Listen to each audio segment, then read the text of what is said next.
Saroli police station વિસ્તારમાં neon checkpost આવેલી છે. ગઈ તારીખ 16 માર્ચના રોજ જે રેગ્યુલર અમારું નિયોન ચેકપોસ્ટ વાહન ચેકિંગ ચાલે છે એ વાહન ચેકિંગ દરમિયાન અમને એક શંકાસ્પદ મૂવમેન્ટ જણાઈ અને અમારી પાસે લોકલ ઇન્ફોર્મેશન પણ હતી કે આમાં મહારાષ્ટ્રથી અને વાપી વલસાડથી જે ચોરી કરનાર ગેંગ છે એ લોકો આ પ્રકારની કોઈ લક્ઝરીમાં બેસી અને આવી રહ્યા છે. એટલે અમારું જે સઘન વાહન ચેકિંગ ચાલતું હતું એ દરમિયાન આ લોકોને ખ્યાલ આવી જતા પાછળની લક્ઝરીમાંથી આ લોકો કૂદીને ત્યાંથી ભાગવાનો પ્રયત્ન કરતા પોલીસે ઇમિડિયેટલી એ લોકોને પકડી લીધેલા હતા.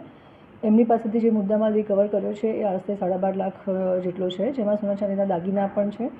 અને ઇન્ટ્રોગેશન દરમિયાન ખબર પડી છે કે મહારાષ્ટ્ર રાજ્યના જે પાલઘર જિલ્લો છે ત્યાંનું દહાણુ તાલુકાના કાસા પોલીસ સ્ટેશન વિસ્તારમાં 2 ફરિયાદ દાખલ થઈ છે ઘરફોડની. જેનો જે આ મુદ્દામાલ છે એ મુદ્દામાલના જે ફોટોગ્રાફ્સ છે અમે મહારાષ્ટ્ર પાલઘર ખાતે જે કાસા પોલીસ સ્ટેશન છે ત્યાંના અધિકારી સાથે શેર કરતાં ખબર પડી કે ત્યાંના જે ઘરફોડ કરી છે એ જ મુદ્દામાલ આ છે. એટલે અને કાસા પોલીસ સ્ટેશનના મહારાષ્ટ્રમાં ગુનો પણ દાખલ થયેલા છે 2 ઘરફોડના.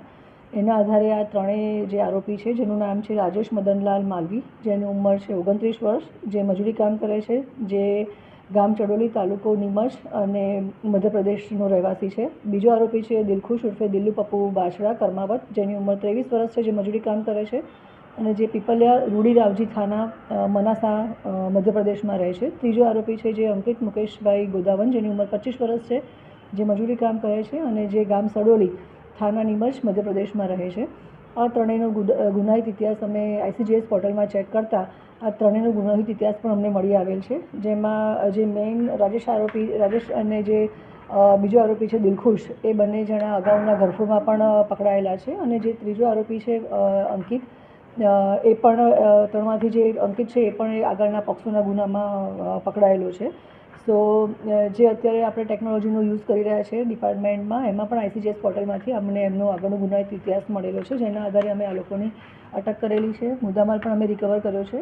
અને નિયોન ચેકપોસ્ટ જે સારોલી પોલીસ સ્ટેશનમાં લાગે છે ત્યાંના જે PI છે સંદીપ વેકરિયા, ત્યાંના જે અમારો સર્વેલન્સનો સ્ટાફ છે ASI ધનંજય, સર્વેલન્સ PSI મેદપરા છે.